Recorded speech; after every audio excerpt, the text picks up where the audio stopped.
Chad Colby's look at agriculture technology comes your way next, brought to you by the IBM Watson Decision Platform. Combining AI with Internet of Things data to help agribusiness increase yields, improve quality, and drive sustainability.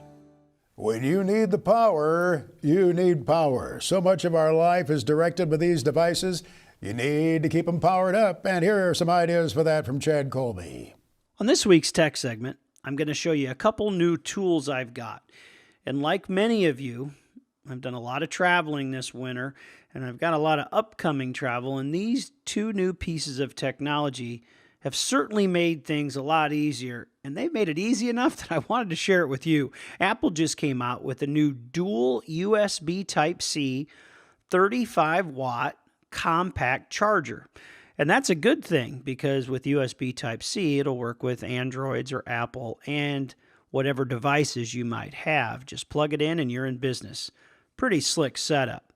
The other thing that's really started to gain some traction here and popularity and even functionality are all these new versatile compact battery packs like you see right here. I just purchased this one and I really like the little indicator on it that tells me how much power is in it.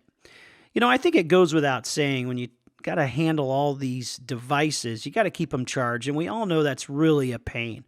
Whether that's plugging into a car and then it interrupts the radio, all those things. And I find myself with these batteries lately using those to charge my devices, whether that's a phone or a watch, whatever it might be. And the other thing I find very odd, that I take those packs with me only because they're in my backpack and it's super easy, especially in a vehicle, just to throw it in, plug it in, and they charge so fast compared to those little plug-ins in your vehicles. Now, the one thing I will caution you on with this is you got to make sure you understand your application. If you're going to charge an iPad, it's certainly going to take more power than charging your phone. And they make these in so many different sizes. You can see here in my vehicle, that one I have here, it'll charge my phone almost 2 times. It works fantastic when I'm even in a vehicle or in an airplane. If I'm traveling, it's pretty handy. If you go out to any of the big box retailers, you're going to find out if you do a search, there is a ton of different options, and you don't have to spend a lot of money.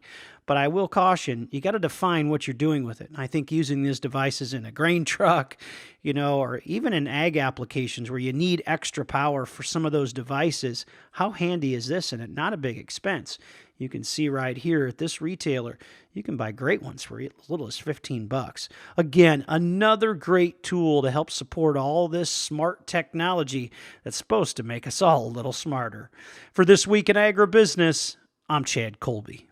I have some of those batteries. I need to follow Chad's advice. It's a sick feeling to be at the end of the day and not have juice. It is. Max, you're getting on a plane with 3% battery left. How are you going to keep yourself entertained? Thanks to Chad Colby for that update, folks. Keep your equipment charged.